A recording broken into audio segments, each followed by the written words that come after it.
Greetings all, BWS2K here, Scott Summers in the background. What I'd like to do today is the first part of a series of videos, and I'm not sure exactly how it's going to work out, but I'm optimistic. What we want to do, and you can see the line up there in the graphic right down there, we're going to make a character with the Marvel Superheroes game. That's the TSR game from back in the 80s. We're going to make a character using that system, using both the Advanced Player's Guide and the Ultimate Powers Guide. And I'll put a link in the description to where you can get those PDFs, by the way.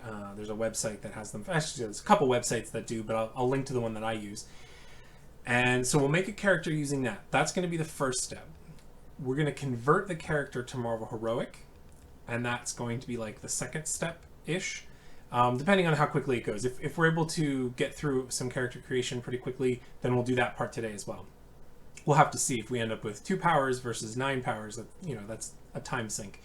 So we're going to make a character in the Marvel Superhero system. Then we are going to convert it to Marvel Heroic. Then we are going to use the New York supplement for the Marvel Superheroes game and randomly generate an encounter. Then we're going to convert the encounter to Marvel Heroic. I hope you see where I'm going with this. And then we're going to play out the encounter using the Marvel Heroic version of the hero and the Marvel Heroic version of the encounter. So, that's a tall order. I'm really excited because I kind of do this stuff on my own anyway. And I just wanted to kind of get it formalized, and we'll go through it together. And hopefully it won't be too painful. And, because it is random generation, we may end up, so you might see some jump cuts here and there because, the character doesn't work out or anything like that. Hopefully that won't happen. I'm pretty committed to sticking with what we get. The first, I won't have the guides up on screen, but I have a text document all the way over there. Sorry, it's a mirrored image. And I'll be keeping track of the character creation as we go. Let me think. Anything else? I don't think so. I think that's it. So, the first thing that we roll is for physical form, and we're going to roll on roll 20. Use that for our roller. And because there are so many different options, and some of them I honestly don't care about, I have all the respect in the world if you roll up a fawn and you want to play a fawn or a centaur. I am not at all interested in a character that is like that. At least not normally, not for what we have planned. So I usually roll 3 physical forms and then pick one of them. And I'll be honest with you, if you haven't figured out by now, I really enjoy mutants, and I also really enjoy cyborgs. So it may turn out that if all 3 of our options are terrible and not really sticking with me, I might just go, yeah, we're going with a mutant. We'll have to see what the dice have in store. So let's go ahead and roll 3. It's a percentile system, so we're going to roll 3 times, a D100 3 times. So \R, I guess we'd do 3D100.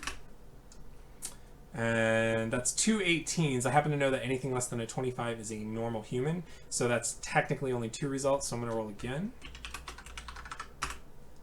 That's an 82. So an 18, a 40, and an 82. So up here we're going to go physical form. We have 18, 40, and 82. And then if I swap over to the Ultimate Powers Guide, 18 is a normal human. 40 is it a mutant? No, a humanoid race. So a humanoid race is like Asgardian, or the guide says that it might be from other dimensions as well, like an alternate future or something like that. But it's basically what you'd expect from the word humanoid, not exactly normal human baseline, whatever.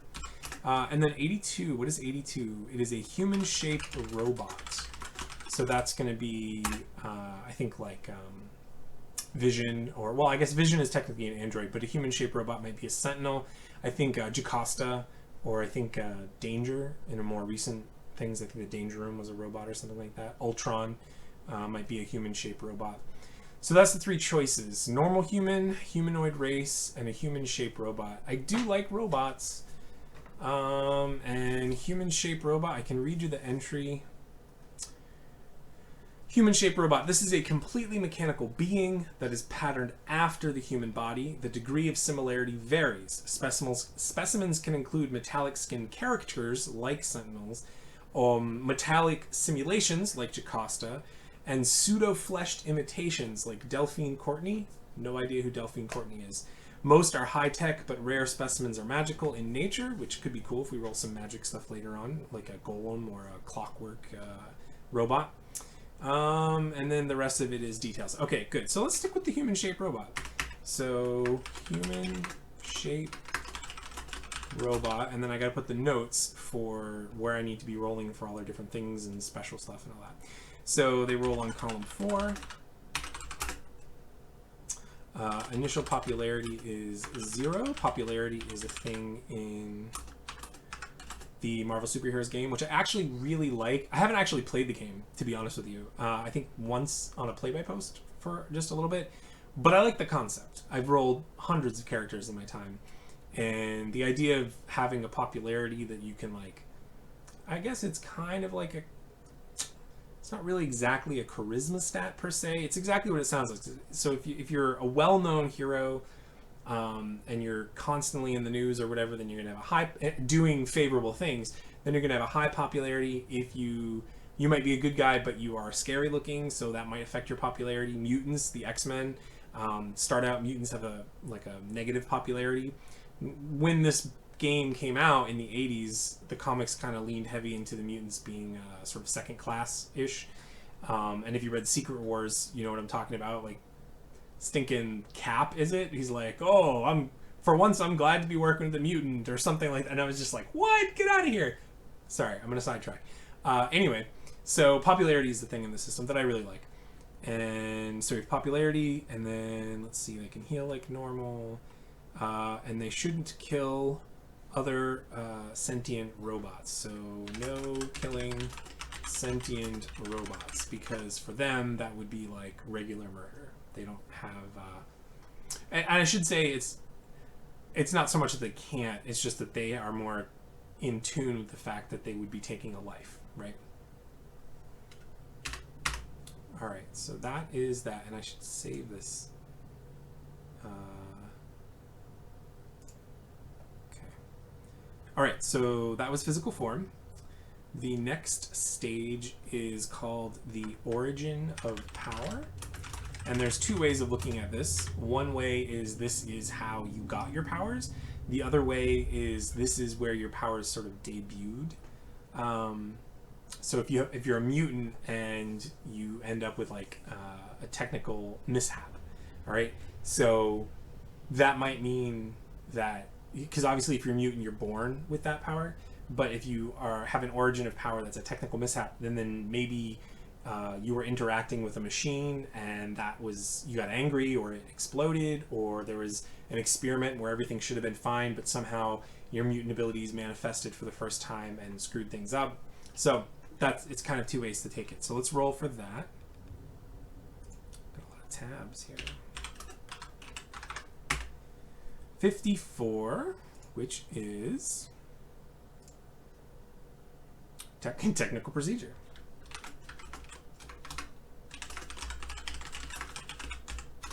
So technical procedure is more like a super soldier serum, I think is the example they give. What do they say? Technical procedure or technical experiment. The hero is the subject of a controlled scientific or magical experiment. Yeah, so this is part of a controlled experiment that somehow either went awry, or, I mean, we're talking about a human-shaped robot. Probably this is either creating a new being or maybe transferring someone's consciousness into a robot. Ooh, that could be cool. And that could maybe involve some magic. I don't normally like the magic stuff in this system, but that could be an interesting thing. And then the next thing we roll are the primary abilities.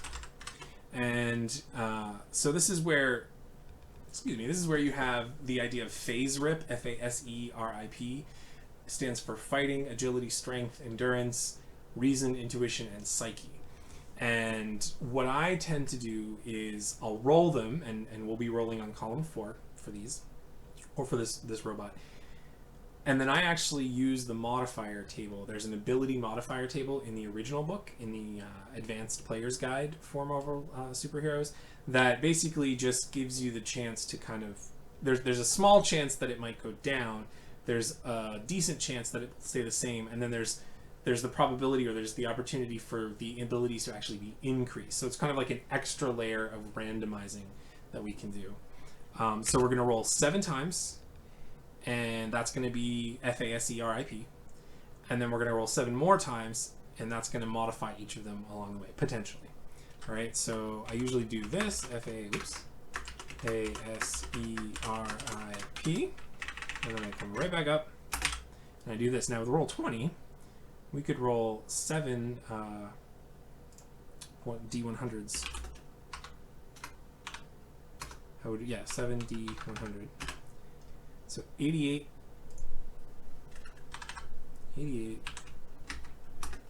5, 21, oops, 69, 16, 64, and 94.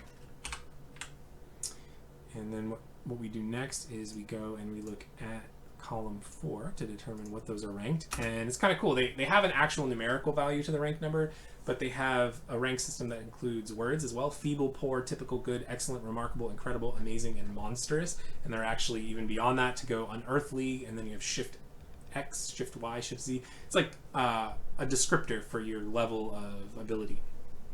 All right, so an 88 on column 4 is incredible, which is just IN. A 5 is feeble, so not very agile. Which agility also has to do with marksmanship, like accuracy. Big clunky robot. Strength of 21. 21 is good. Oops. 69 is remarkable. 16 is also good. 64 is remarkable. 94. 94 is amazing. All right. And then we come back up and we do it again to see if they get modified in any way. All right. So 8, I think that's going to make it go down. 34, I think, keeps it the same. 39 also, I think, stays the same. Another 8, so it's going to go down again. 37. 46. 56. I think 56 might go up, which is weird, because Psyche is like resisting willpower, and a robot you wouldn't think would be good at that. Although maybe this one is. Okay, so let me open up the Advanced Player's Guide then, and we'll look at that table just to double check me on this. Yeah, so an 8 goes down, so we're going to go 1 column shift down. Yeah, I'll just do a line. 34 is fine, 39 is fine, 8 is minus 1 column shift, 37 is fine. So there's a 0 to 15 is, or 1 to 15 is you reduce the ability by 1 rank. 16 to 50, it just stays the same. So that's why I'm just putting dashes there. 46 stays the same, but a 56 does get 1 rank, or 1 column shift. They have them set up in columns. Have you ever seen the universal table? I should have put the universal table here. Editing BW, show them a picture of the universal table now. Okay, good. We got that set up. It uses the columns. So when you have a positive column shift, you're shifting to better columns, so like more towards the monstrous side. And when you have a negative column shift, you're shifting on that table to the feeble end, or the shift 0 side. All right. So ultimately then, if we come back over here,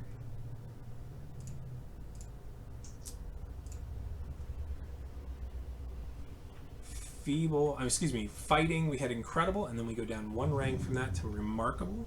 So it's going to be remarkable, and the rank number for that is 26, and I do it equals like that. Here is feeble, and the rank number for feeble is just 1.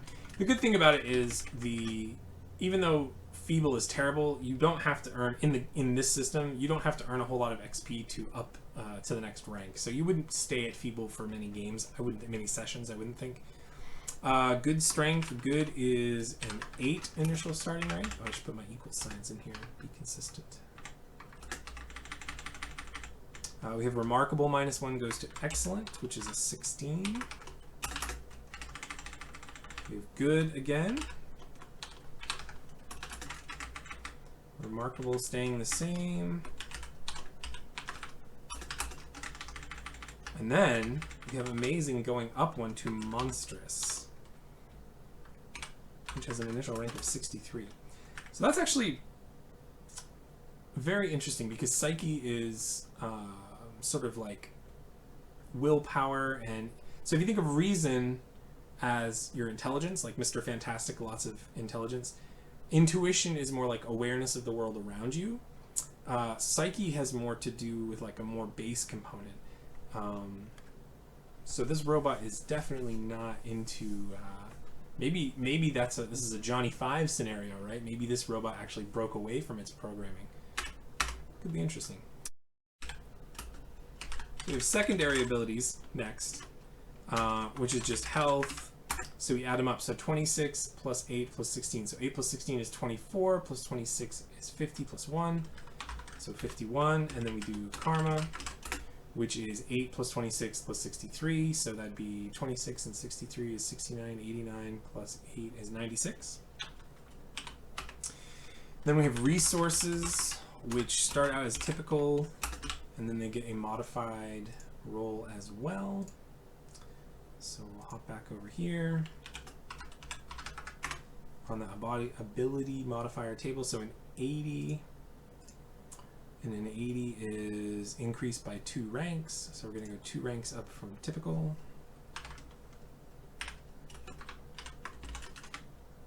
Which is going to be good and then excellent. And resources are kind of like wealth. It's not a hard and fast number, like you have $1,000, but it's more like access, and you use it to roll when you're trying to acquire something.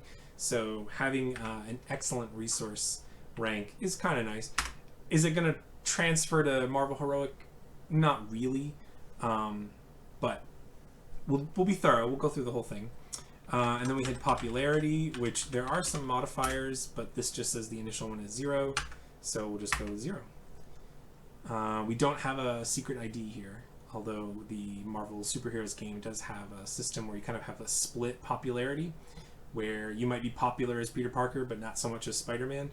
We're not going to track it like that. We're going to be who we are.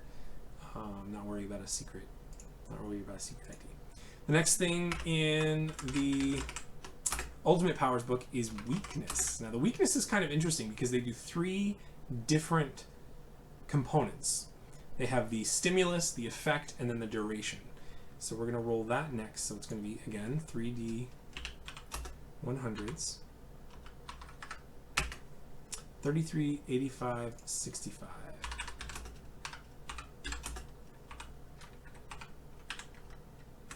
Which is... gosh, this is a lot of back and forth. So the weakness is going to be molecular allergy. 85 is incapacitation. And then 65 is limited duration after contact. So what this means, and we'll get to pick, but molecular allergy is a compound. So like water, they give water, wood, and adamantium as examples in the book, but any kind of a compound. So we're not talking an element, but we're talking molecules, right? Any of them, and we'll get to choose. And then if we are exposed to that, if the character is exposed to that, then they are incapacitated, which means they can still use their powers fine, but they begin to lose health. I think, do they lose power rank? No. So they don't get weaker, they just start to lose health. Power negation is one of the other possible effects, and that one you actually don't lose health, but you lose your ranks, your ability ranks, and you lose your power ranks as well. But incapacitation is this character is exposed to, let's say, just for the sake of argument, because it's a robot, let's say we choose water. I usually don't choose till after we know the powers, but let's say it's water. So if the character is exposed to water, gets wet would be the way I think that we would rule that. Standing on the shore of a lake, he might get nervous, but I don't think I would I don't think I would rule that he would be subject to the incapacitation. Maybe I would in a humid environment or something. What it means is it's going to start to siphon his health in some fashion, and he will be knocked unconscious. He will not die as a result of it, but he will sort of deactivate. And then the limited duration after contact means after he has been removed from, in this case, the water, there is sort of a period of time that elapses for him to regain the ability to start getting back his health. So it's kind of like, well, kryptonite is like sort of the easy example, but that's not really what's happening here. It's what I just described. Right? If they're exposed to water, then they start to lose health. All right, so that's weakness, and we will come back. We'll choose that afterwards. Now we get into the fun stuff. So we do powers, contacts, or powers, talents, and contacts. Sorry, I have my desk. I've moved things around. If you watch the channel update video, I've moved things around, and so my keyboard is slightly off from where it normally is. All right, so powers, talents, and contacts. So we're going to roll 3 times, and then that's going to tell us how many powers we have, how many talents we have, which the Marvel Heroic equivalent would be specialties, and then how many contacts we have, which there isn't one so much in Marvel Heroic, but in this it would be like, my character knows the X-Men, my character knows the police chief. It's somebody that you're either an organization or a person or a hero team or a hero, an individual hero, somebody that they have a connection with that helps them out and may in turn ask for their help, which could be a sort of catalyst for further adventure. So we roll 3 times again. 90, 88, and 28. All right, not bad. 90, 88, and 28, which is going to be 90 is 9 of 12 powers. So it's split like that because you can spend resource ranks to buy additional powers. So let's say I had rolled like a 1, okay? Then I would start with 1 of 3 powers. Because I have a high resources rank, that excellent resources rank, I could actually bump that down and buy more powers up to a maximum, in that case, of 3. So here we could buy more up to a maximum of 12. I don't think I'm going to need to. It is 9 powers, so this may be a little longer than I'd anticipate. We probably won't do the Marvel Heroic conversion in this video, so we'll do that for next time. 88 for talents is 3 of 6. I usually choose talents after the powers because sometimes you can randomly determine them, but I always kind of reserve the right depending on how the powers go.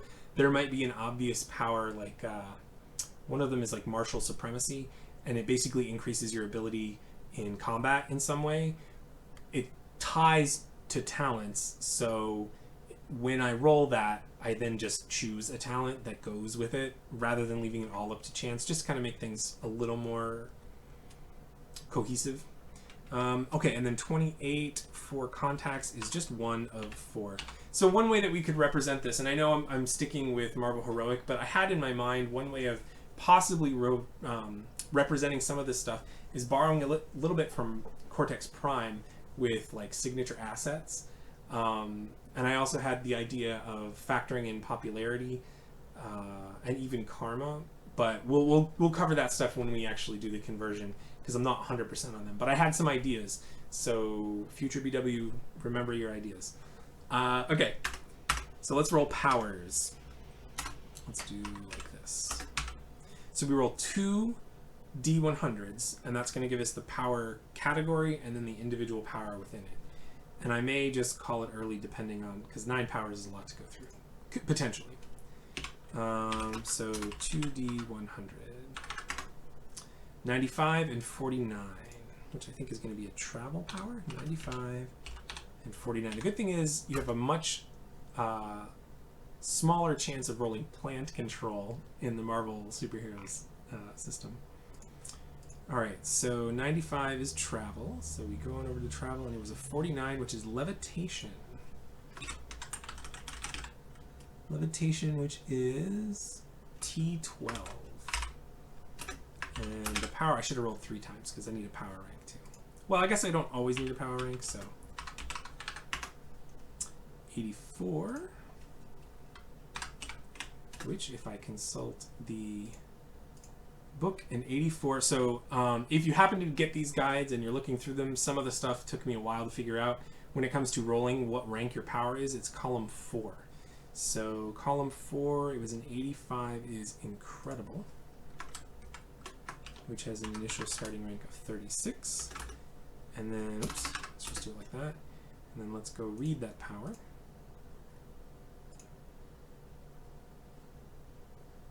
Levitation says the hero can freely resist the pull of gravity.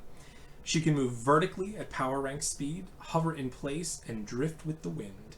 Limited horizontal movement is possible by pushing off from other objects, so kind of like in 0G. The maximum distances are determined the same way a normal leap is, if the hero possesses hyperleaping, blah, blah, blah, blah, blah. A hero with this power can never fall unless she is unconscious or purposely decides to succumb to gravity. The hero can develop a power stunt that allows the hero to levitate in her sleep. That's kind of interesting. The power can always lift the hero's own weight. The hero can carry aloft additional mass based on their strength. If they possess telekinesis, this can be used to increase the load-bearing capacity. Levitation provides power rank resistance to high winds and fluctuations in gravity, whether these are natural or not. Examples of power, don't care. So then we have the optional power of telekinesis. So the optional power. An optional power means we can buy it, like in our next slot, we won't have to roll for it. Sometimes you have bonus powers, and bonus powers must be in the next slot. And if you don't have an open slot, you've got to go backwards. And if you can't go backwards, then you've got to re-roll to pick a new base power. I don't actually care about telekinesis, although it is kind of cool. It is kind of cool, don't get me wrong. A telekinetic robot? I don't know. I feel like telekinesis? No. But I like the gravity idea. I like the levitation. So that's kind of cool. Though I will make the note of telekinesis as an optional there. Oops. So, okay. That's kind of cool. Cool first power. So then we go back to the power tables. And we go back to roll 20.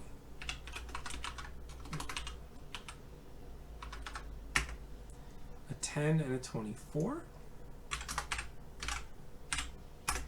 Which is detection. It is hyper hearing. DT6. So hyper hearing DT6. And it is at 56, which is remarkable. So there are ranges associated with these and stuff that we'll discover in a bit. And detection of hyperhearing says hypersensitive hearing. The hero can detect extremely faint sounds and unusual frequencies. He can identify objects by the sounds they emit. Because of the sensitivity of the hero's hearing, he is more vulnerable to sonic attacks. They get a column shift. So let's remember that, because if we might be able to represent that with a limit. Sensitive. Let's do -1 CS to, I guess, just sonic. Like that. Okay. Come back to the power tables. Come back to the rolling. 1 and a 61. There were no optionals or bonuses with the hearing, by the way. So 1 is just defensive. 61 is reflection D10. Reflection. So this might be like chrome armor or something. We'll see what the rank is, though. Feeble. Actually, no. It might be poor. 6 might be poor. Yeah. So...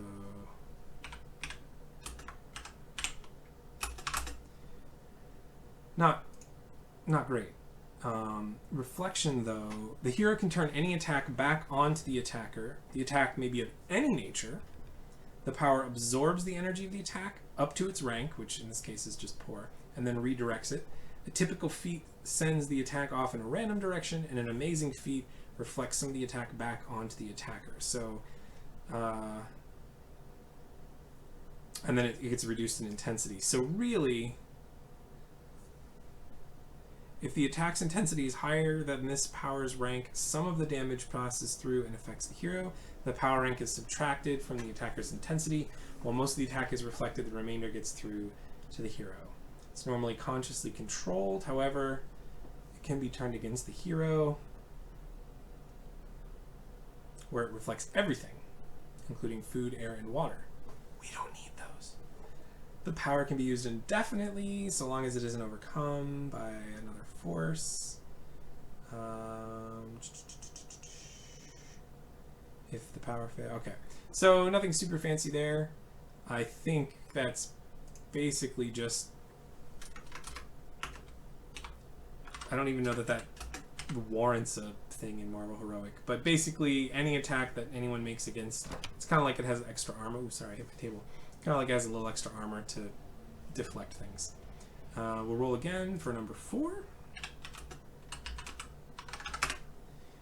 98 and 21, so that's another travel power, I believe. If we roll repeats, I tend to just add the ranks together. Doesn't happen very often at all. So, oops, sorry. There we go. Travel. And it was a, what was it, a 21? 21 is gliding.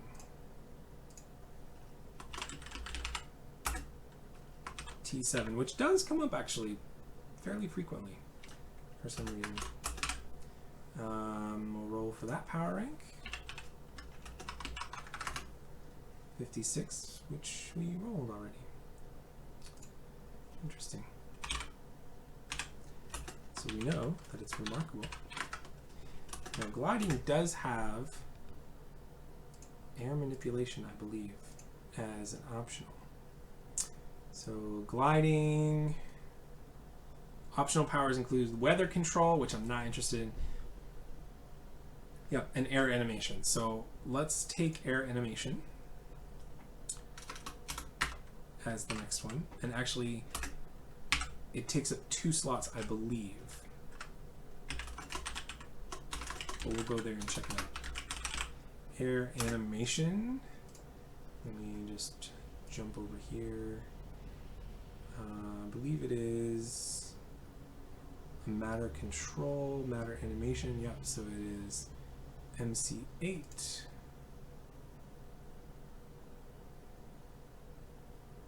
Yes.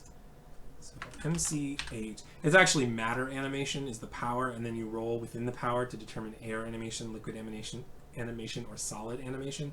But the only optional that we have from gliding is specifically air animation. So, okay, but it is worth 2. So let's put an asterisk. It's worth 2 slots. Roll for the power rank. 82 is acceptable. 82, which I think is incredible, yeah? 82 is incredible. So, what's neat about gliding and air animation is the ability to control masses of air. So if you have the gliding power, that represents your ability to glide, not fly, but glide, sort of in a sustained flight based on regular wind and things like that. Like your power is your ability to glide. Your power is not does not include propulsion. But if you have air animation, you can add that to your gliding speed or your gliding power rank to represent the fact that you are gliding on gusts of wind that you are creating. This would be essentially what Storm does. She has the big flowy capes, well, some versions of her. So she is flying, but she's not, her power is not flying. She's holding herself up on her own gusts of wind. And if I look at air animation, I think it says, yeah, okay. Yep, so that's what it is. So that's cool. And we can add, oh, I lost I lost my mouse. I lost my mouse pointer. I don't have a mouse cursor anymore. Do you see a mouse cursor if I go to... You see it? I don't. My computer is haunted. Okay, so that's fine. I think we can get along without it, maybe? Oh, it's back. Welcome back. To the 100 for the next power. 1947. Which is... Go back to the power tables.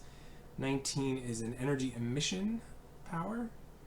And 47 is Kinetic Bolt. Cool. Kinetic Bolt E7. At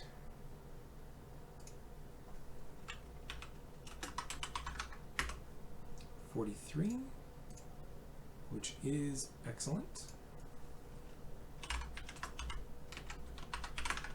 So Kinetic Bolt is, oh, you know what? I can redo the description for that one too. Crude form of telekinesis. The hero can strike a target with a surge of force at power rank and damage. The Kinetic Bolt can be shaped as desired by the hero. It can be a wide cylinder or an incredibly fine needle. Its effect is the same as if the target had been struck by a solid object of equal material strength. And then if I hop over here to this guide, at some point it does tell me the material strengths for different material. Excellent would be concrete, iron, or bulletproof glass. So the Kinetic Bolt can hit a person like they've just been hit with concrete or iron. Kind of like the same force, like that's what they would feel, the impact. So that's cool. And then also, I think it says optional powers are Kinetic Control and Telekinesis. So again with the Telekinesis, but I don't feel like that fits a robot. But since we do have Levitation, which is kind of based on gravity, and we do have air animation, I do like the idea of Kinetic Control, which is a little bit more of a fine... I'll read you the description for that. Where is it? Kinetic Control. The hero can control the energy of motion itself. He can increase or decrease kinetic energy's intensity by their power rank. With a typical intensity feat, which is like an easy roll, he can change the direction of any moving target. He can impart momentum as if he physically pushed the target with his power rank taken as strength. So he can use his Kinetic Control rank like it was his strength to push someone. The primary purpose of it is to control telekinesis and kinetic bolts. In the former case, the hero can redirect the target's efforts.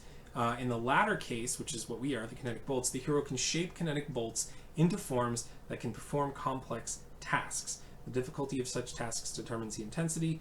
The hero can have a bonus power of either telekinesis or kinetic bolt. Again, with the telekinesis. Do we like telekinesis? How do we feel about telekinesis? I mean, that...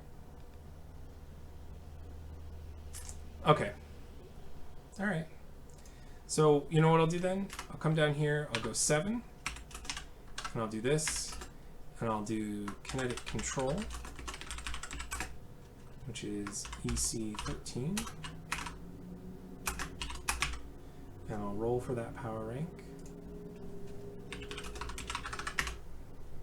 89, which is incredible.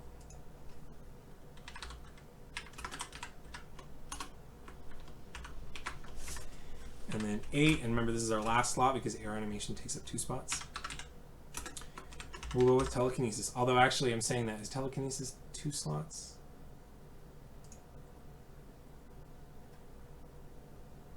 Telekinesis is not 2 slots.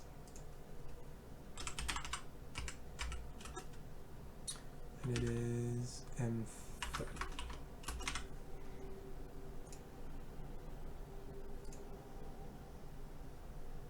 The hero can handle material objects without having to make direct or indirect physical contact. There's a range.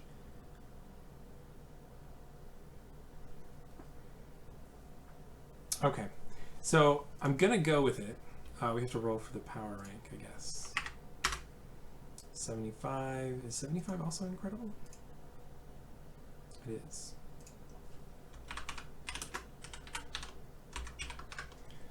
All right. Oh, I misspelled it. Telekinesis. Marvel girl would be so angry. Your girlfriend would be so angry. Wife. Clone wife. Dead girlfriend. We don't talk about Jean. Okay, so we've got an interesting power suite. And here's... I'm seeing all of this, and it's cool. In terms of porting it over to Marvel Heroic, which we will do another time, not for this video, but my immediate thought is, okay, blah, blah, blah, we describe it like this in this system, but it feels to me like I'm just going to have a robot who has gravity control. And that's going to grant sort of a secondary power of flight and probably like a gravity blast, you know, like an energy blast. And that's kind of going to basically take care of telekinesis, kinetic control, kinetic bolt, air animation, gliding, levitation. The reflection, I think, will just be a matter of durability, probably. We'll do like enhanced durability. And then enhanced senses. Do I even want to represent the hyper hearing? I don't know. We'll have to see. But it feels like there's just one power set right now. So that's powers. Now we're going to roll for talents. Now there's no talents that directly relate really to any of these. So we'll roll for them. And the way that you actually do the talents is you roll once and then pick from a category, as opposed to rolling twice. So we'll roll 3 times. Because he has 3 talents. We have a 3, a 5, and a 38. Oops. 3, 5, and 38. Which, if we go back to this guide, 3 is weapons skills. So 3 and 8 are weapon skills. So we have 2 weapon skills and a fighting skill. So weapons, weapons, and fighting. So we need 2 kinds of weapons that we're good at. And the options that we have are guns, thrown weapons, bows, blunt weapons, sharp weapons, and then they have oriental weapons. So they mean like sais and katanas and things. Marksman, weapons master, and weapons specialist.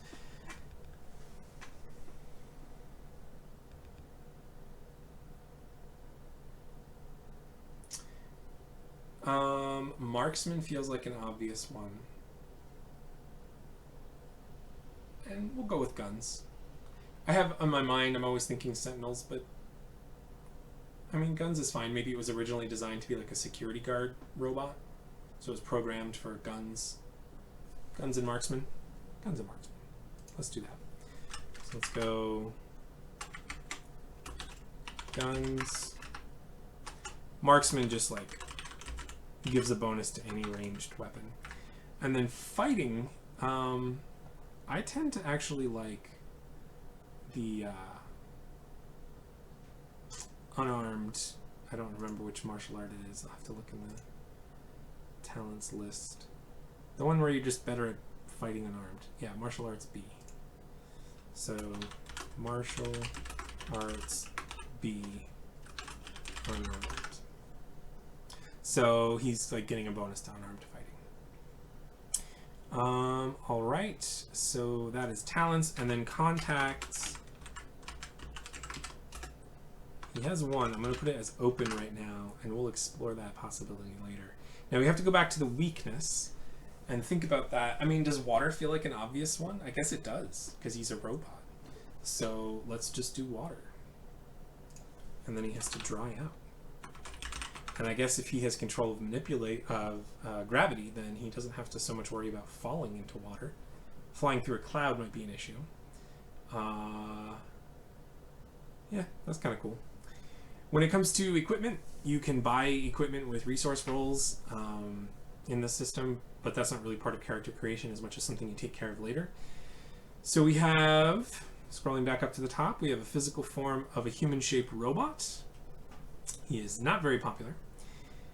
It came about as a result of a technical procedure So he has remarkable strength, not great at agility. In fact, the worst at agility. So again, sort of the big clunky robot.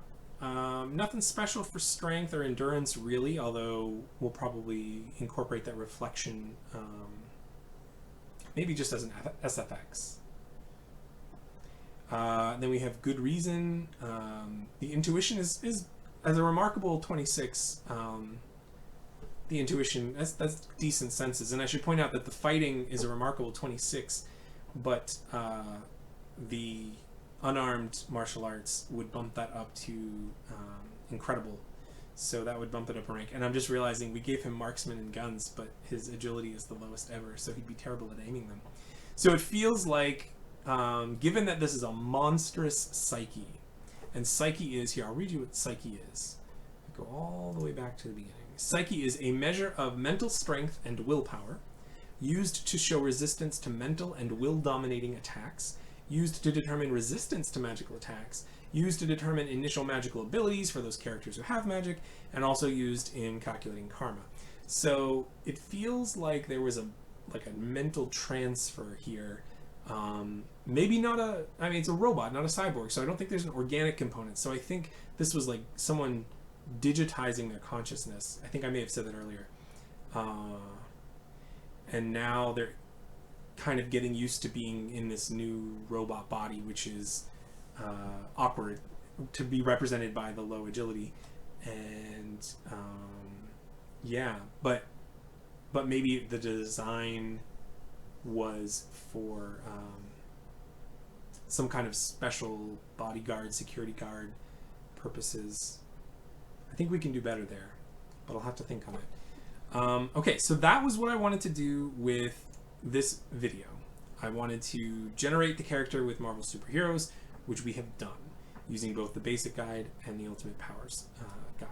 So we're going to stop there, and I will make another video for next time where we convert the character into Marvel Heroic, and I'll have a little bit better idea about sort of the background, the story, cohesion of powers and stuff.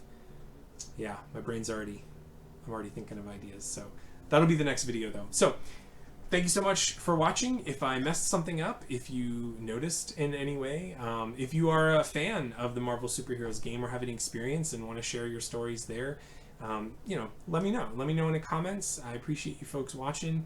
And from Scott and I both, we'll see you next time. Excelsior.